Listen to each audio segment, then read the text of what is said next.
দেখেন কদুর কারবার দেখেন, ঘটনা ঘটছে একটা, কদু সরে অনেন না, বেসন কেসন তো হরের কথা।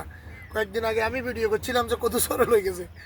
এখন এত কদু দাম কমে গেছে, চাহিদা কম, কিন্তু এই সময় কদু ধরেন মেলা।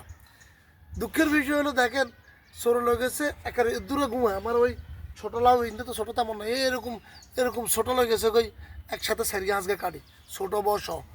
আর হঙ্গে এত বড় বড় কদু বিক্রির জন্য স্কোপ নাই, সরেও নেন না। তারপরে উর্ফেদি দেখাছিলাম আপনাদেরকে আমার উপরের গাছ সব কাড়ি উন্দুরে শেষ, উন্দুরে না কিচ্ছু করতে পারিয়েন না, অঙ্গা উন্দুরেও কাটেন না।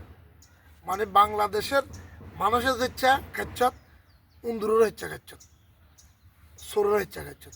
সরে যা হচ্ছে চুরি করছে, অঙ্গাগুলো যাচ্ছে আর হাজার কর চুরি করে লো যাচ্ছে, অঙ্গা কাটতে তো 10-12 গায়ে আইবি।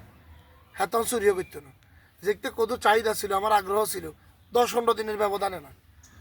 তোরান নাই অন কদু খাস না, সরেও কদু খায় না। মানে সরে যখন কদু লয়ে গেলো তখন ভিডিও একটা দিয়েছে কদু চুরি হয়ে গেল। আর না ভাবলাম যে এটাও জানে যে কদু সরে অনেন না, দেখাই রে লই যায় কাল্লা ভিডিও করি মনে করছে একবার কমু লই যা সোরা চুরি করে লই যায়, অন্তত উদ্ধার কর।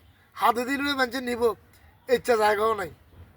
মানে কেউ অনেকেরও ফিলে ছিল মাঝে মাঝে কইও শতানি করে, হে কদু লাগবো কার, হে কদু লাগবো কার। হুম, কেউ কদু হাইলেও নেন না, আল্লাহর বাস্তে নেন না, বেচতে মারিয়ে না, নিজে খাই শেষ করতে মারিয়েন না, সরেও নেন না।